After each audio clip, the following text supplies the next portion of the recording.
Hi there, my name is Leif Gregerson, and I've just written a book that I feel could really help a lot of people and change a lot of lives. What I sort of go for in my life and my writing and my teaching and my public speaking is to try and increase the understanding of mental illness and to decrease the stigma.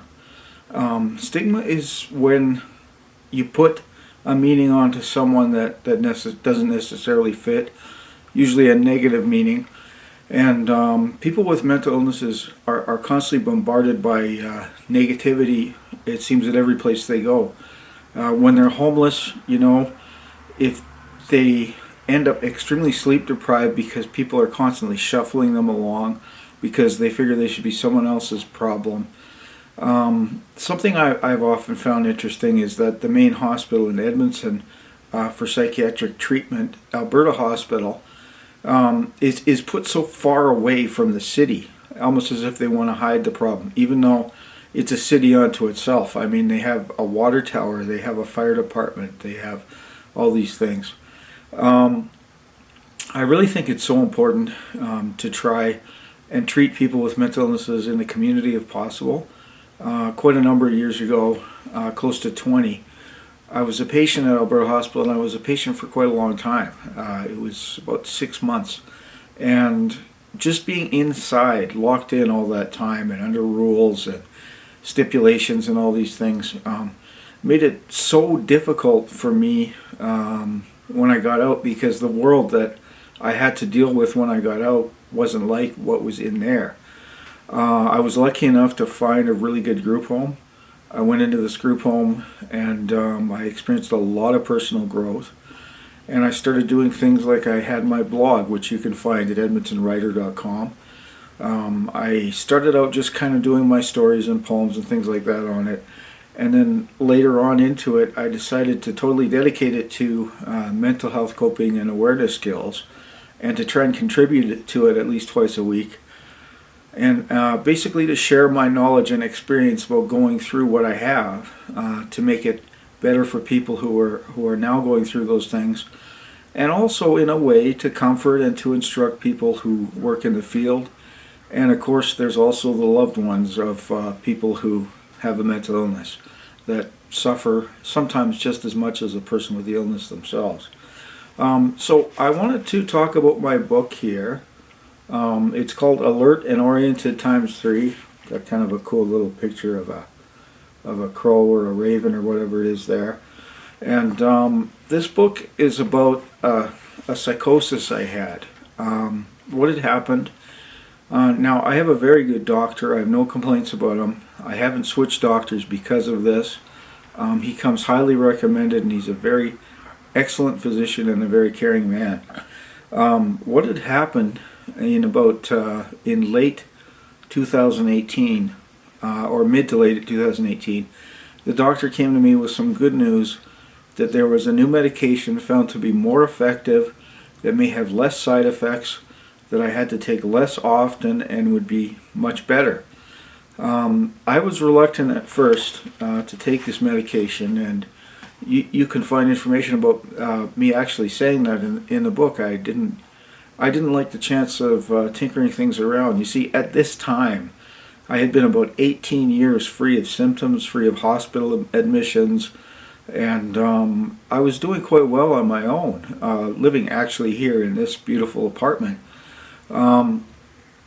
So I was reluctant to make the switch, but then I thought about it for a while, and I decided, well, things can get better. Why not? Try it out. Now, one of the funny things about this medication is it works in a great majority of the cases, and it works wonderfully. Another thing about it was this was not something they were doing just to try and save money or to shuffle me out of the system or anything. This medication was about 10 times more expensive than the one I was getting. And it wasn't me that was paying for it, it was the Alberta Health Services. So this was a genuine attempt to improve my situation. So anyhow, what happened was I got switched to this medication, and I was taken off my old medication. I received both of them by injection. The old stuff every 2 weeks. The new stuff was meant to go just once a month. So I went on the new stuff, and I started to get very paranoid. It happened slowly.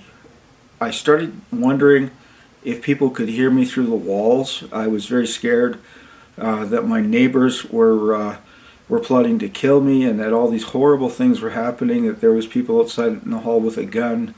And one of the things I ended up doing was I moved my TV and my video game and some food and stuff into the bedroom of this apartment, and basically tried not to leave it except for when I needed to buy things.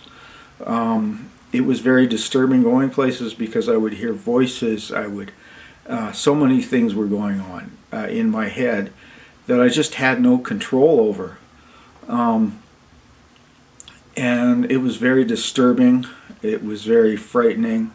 It went on, and I ended up going back to the doctor, and one of the things I probably shouldn't have done, which is just another chance thing happening, was I went and got my injection of the new medication before seeing my doctor.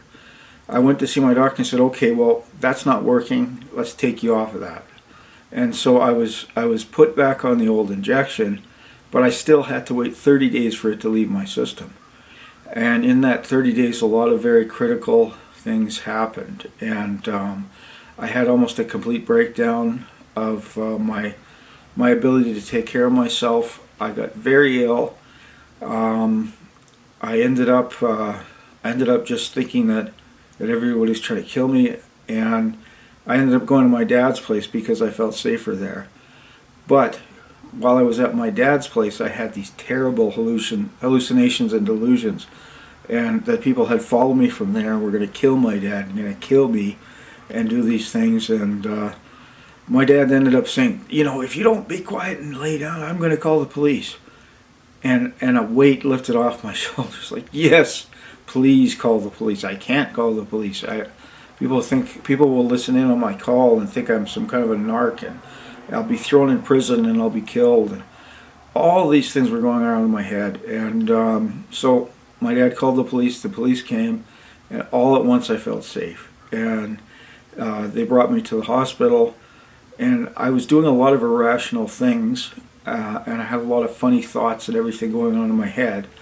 And so I was in the hospital, admitting in emergency, and I actually had to be locked into a room. And some of the things that happened I have no recollection of. But I ended up at the Grey Nuns Hospital in the secure ward. And the Grey Nuns Hospital was excellent. I mean, the people there were very caring, very well educated. My doctor was amazing. And but he basically explained to me that you're going to have to take a month off because of this. You can't think about your job. You can't think about your work. You're going to need a month off. And so I was put on the old medication. The doctor explained that the old medication was being blocked by the new medication somehow inside my bloodstream. And basically what went on was a process of getting my sanity back. So this went on for a little while, and while I was in the hospital, I ended up writing some poetry just on some papers and stuff that I had sitting. And I wanted to share one or two of the poems with you. Now this is actually one of my few visitors when I was in the hospital was my dad, although I did have two of my bosses come right onto the ward and visit me, and I'm so thankful for that.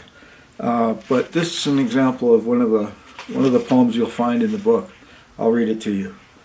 Fascinated, blind by things uncertain, tracks, trains, motors, toys of children, foster a seed of adult passion, one is blessed by sheer vocation. Now this poem is really about my dad, because my dad taught me a lot about how to have fun being a grown-up, and about how things can really be fascinating and amazing, like big machines that make bridges and subway systems and all these things. And so this is sort of a little poem for my dad. And one of the things I do in this book is I go ahead and I write commentary about my state of mind when I wrote the poem. So this poem makes me think about a lot of things, but in the forefront is my relationship with my dad, who is now 82. I grew up something of a gifted child, perhaps because my parents exposed me to great literature, classical music, along with other things like chess, and trips too numerous to mention. 17 years ago, my dad saved my sanity by coming to see me in Alberta Hospital every day. My dad, Leaf Sr., was a sign painter, and he loved machines big and small. He took pride in his cars and in his driving skills.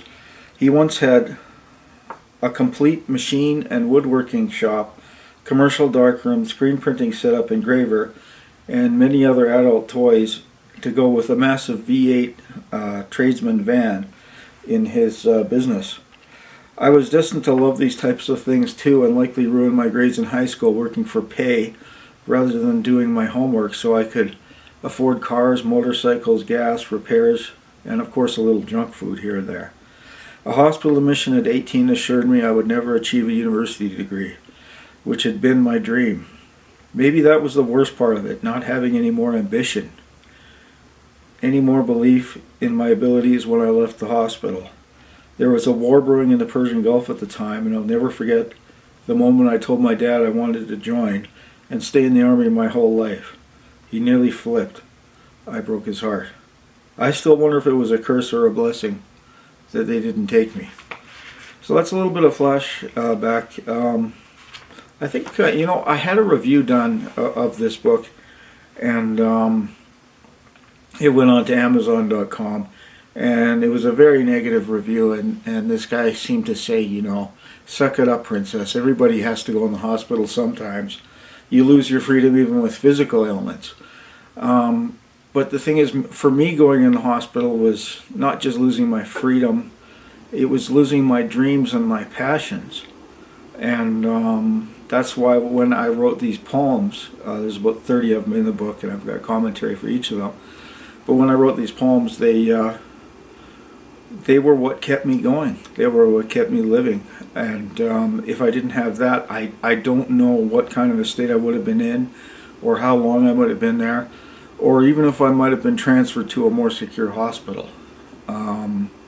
It was scary. I thought one of the things that came up was, I have a very dear friend, her name is Charity, and one of the things that came up was I thought she was being sexually assaulted on the same ward I was on. I was hearing things. I could hear her talking and other people talking as if they were talking through the intercom at me, and they were telling me all these disturbing things about people being hurt, about good friends having their children kidnapped because of me, and I was tormented, and I was just, there with my mind racing 1,000 miles a minute, and well, basically that's what I wanted to write this book about and to make this video about, is to share with you about how difficult it can be. I'd like to read a little. Hi there, this is the second part of my book launch video. I found a poem I wanted to share with you. Here's how it goes. It's, as you can see, it's written from hand, and you could actually see how my handwriting was going when I wrote it. It's an interesting thing that when people are a little more disturbed or on heavy medications, it might be quite difficult for them to write by hand. But this was all I had. So here goes the poem. In my head there are two worlds, in my chest there are two hearts. One mind around my neck tightens a rope, so the demonic battle starts. Each day we beat him back a little, and then he draws closer to our will. Once the evil one has gained enough ground, we're at the high-rise windowsill. So that's a poem about evil and suicide and hallucinations and a lot of things. I've had it commented that the poetry in this book isn't very good, and it really isn't intended to be very good. It's intended to give people a window into the mind of a person with an illness. I don't know if that's a trigger for a lot of people who have hallucinations and delusions, but I'm really hoping it can be a comfort, because here I am a year later and I'm doing really well, and I'm glad that I got through treatment and got better. So The commentary to go with that poem is as follows. Always when I become severely ill, a battle gets waged between a part of me that understands my delusions and hallucinations are false, and the other part of me that hopes that by some far-fetched idea coming from a dark region of my mind, that the delusions are real, and I sometimes even act on them. I have had delusional thoughts reinforced by sensory hallucinations many times, and I've been told one of the best ways of dealing with these things is to go through something called cognitive behavioral therapy, or CBT, which rewires and remaps the connections in your mind over things you see and hear. For example, a person can get ill, as I did, and think they're worth millions of dollars and spend on credit until they drop into an inescapable hole. CBT can train a person instead to look for other things to react to illnesses, such as maybe taking out a coloring book and doing some adult coloring, or doing a puzzle, reading a book, playing a video game. There's so many things that can engage you, but the CBT can train you and hopefully arm you so that you can seek out help, find a hospital or doctor, get onto medications, and be honest about what's going on. If you can't report honestly about your hallucinations and delusions, it gets very hard for a doctor to treat you, and your condition can get quite serious. I do like to emphasize that if a person goes off their medications and needs treatment and has to go through the time of going back on their medications, you can even get brain damage. And I can see some of the brain damage that occurred while I was in the hospital last year. Well, not just in the hospital, but off my medications and in active psychosis. My memory has gotten quite a bit worse. My balance has gotten worse, a lot of things. But it doesn't mean hope ever has to end. Things have come up that have aided me in some of those shortfalls. Things like I take a ginkgo biloba supplement, which has been helping my memory a little, and I've been doing, puzzles and things like that, and yeah. So to get on with the commentary on this poem. Somewhere even when I was on medications and stabilized, in the back of my head, I secretly hoped that the grandiose ideas that I was a Hollywood director by proxy, or that I had millions or billions of dollars, and a young woman I had once been friends with in my formative years still had a strong desire to marry me. What I have more recently tried to anchor myself to is the fact that I only think these things when I'm ill, and often only when I'm in a hospital. It doesn't make everything go away, mind you, but it helps guide me on the path to wellness. It helps me win some of the small battles with delusional thinking. Some of the small battles can be as simple as deciding to phone people or write letters, even when I have no phone privileges. This has got me into trouble, and I've thought about writing a letter and then mailing it to myself, which would probably work a lot better. There's more to be said about how mental illness with psychosis makes a person feel. It's akin to descriptions of demons and evil spirits from parts of the Bible, and also from a lot of popular literature. One of the books I can think of most dearly is, of course, Don Quixote. I don't know how many people might have read it, but it's an excellent piece of literature. Basically, the concept that anything hidden in the recesses of your brain can manifest itself in your delusions and your hallucinations in order to mess with you is very close to biblical and other descriptions of demons. I've often thought to myself that calling something a delusional ideation and defining it as possession or an evil spirit are not far different explanations as what we may think. We just have new names and new ways of dealing with those manifestations.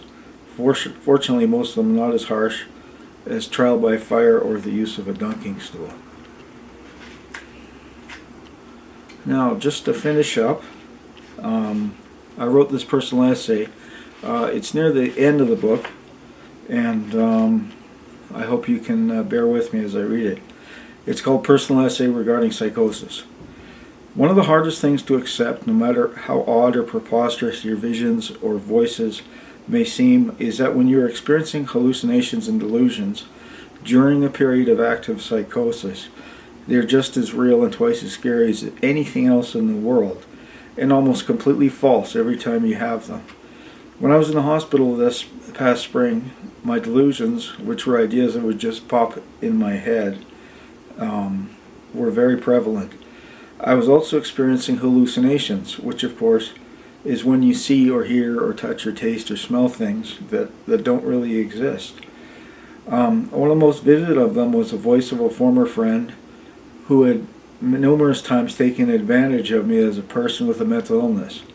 One of the things him and I liked to do best was to play music as loud as possible while driving around doing car stunts or driving dangerously in our cars. I once even offered him the suggestion that he should find out how to make an unlicensed radio station that he could operate while driving. He was great at telling jokes, pulling pranks, and doing things like going through drive-through windows and ordering for other drivers and playing loud music. He had a unique voice and would often step way over boundaries to make a joke funny. I will never forget a time when he was giving me a ride home from work and he tossed half a cup of pop into an open convertible. It must have cost hundreds if not thousands of dollars of damage, all so he could have a laugh for a minute or two. Regardless, when I was in the hospital I hallucinated his voice, his jokes. Through my psychosis he told some incredibly funny though cruel jokes about staff members and other patients. Even when I was writing my poems I could hear him saying things to me. I didn't know if it survived the hospital stay, but there was one time I got sick of the harassment my own mind was causing me, and I sat down and insulted and belittled the voice I was hearing. I wrote a poem saying everything rotten about him, and the whole while I was doing it, the voice was taunting me and threatening me. It was so real I tore the poem out of my notebook and hid it for fear of reprisals. One of the worst delusions I had was the belief that my next-door neighbor in my apartment building wanted to kill me. It was so extreme and I was so concerned that I tried to record the threats, and I could hear him saying through the wall. Later I took this recording to the building manager and I played it for her and there wasn't a sound on it, even though it had seemed like they were talking loud and clear when I made the recording. One of the things I always saw as pretty ironic was how well I was doing despite the large number of mental health issues I was dealing with. During this last hospital admission I didn't think that I in fact did have schizophrenia. At a certain point before I left the hospital this March, I tried to explain some of my delusions to my psychiatrist, and he came right out and said that I was hearing and thinking these things because of my schizophrenia. That seemed to be the first time I had a doctor tell me some straight and helpful truth about my condition. What I'm learning is that somehow I have a large number of symptoms of different illnesses. A clutter builds up in my apartment and I get so overwhelmed that I don't even try to clean things. I'm so fortunate now that someone comes to help me with cleaning once a month, but still things can pile up. I love books. I have a compulsion to keep on buying books, comics, everything, to the very limits of my income, no matter how high or low it can be at the time. The solution I have found to this problem is to try and become a minimalist, which is something I became fascinated with early in 2018. But what the real underlying problem is, I think, is that I have a lot of tendencies to become easily addicted to things. In my life, I've been addicted to cigarettes, alcohol, comics, stamps, gambling, and likely a number of others. There were times when I would go insane from withdrawal, needing to make another bet. Other times where I needed to smoke another cigarette or have my sixth beer. The path of destruction, the depression, and the poverty that these things left me with were incomprehensible. I like to think that I have conquered these things, but in fact I have only stemmed the tide. To stop using alcohol, I went to 12-step meetings for a solid year, nearly every day till I was blue in the face. Then I suddenly realized that I wasn't meeting people who were exactly the best to associate with, and that they were dealing with severe addictions and had major tendencies to go back to their old lifestyle. This was not a good place to meet friends who would keep me sober. One person I met was a used car salesman. He used to make out like he was helping me and that he was my boss, though it was harder than hell to get any money or even any food from him. I will never forget a mutual friend telling us we should start a business putting up and taking down Christmas lights. He not only forced me to sign my life away in a document stating that since he had no workers' compensation coverage, I couldn't sue him for any reason if I were injured on the job, even though the job included climbing around icy roofs with rickety ladders. I worked for him for one day, and he decided he didn't like doing it and never paid me, but kept on forcing me to be his friend and Joe boy. There were many such cases of people taking advantage of me in similar ways, and sadly with this guy, not only did he beat me up bad enough for me to have to charge him with assault, he ripped me off for everything I own of value so he could buy crack, and then went off to a detox center with the keys to my apartment locked inside his car. Well, that's I'm going to have to pause there, and but I appreciate you coming this far with me. If you're interested in the book, Alert and Oriented ×3, you can get paperbacks off of Amazon, but the most important thing is that you can go to edmontonwriter.com. I will try and put a link in the bottom description, but you go to edmontonwriter.com and there'll be a picture of London's world famous Tower Bridge on the right hand column. You click on the right hand on the picture on the right hand column of the Tower Bridge, and you will get a free digital copy of this book, and I encourage you to share it with as many people as you can. There's no restrictions on sharing it, there's no licensing, there's no cost, there's no anything. I just want to get this book out because I really think it can help a lot of people. Thank you, and I hope you have a wonderful day.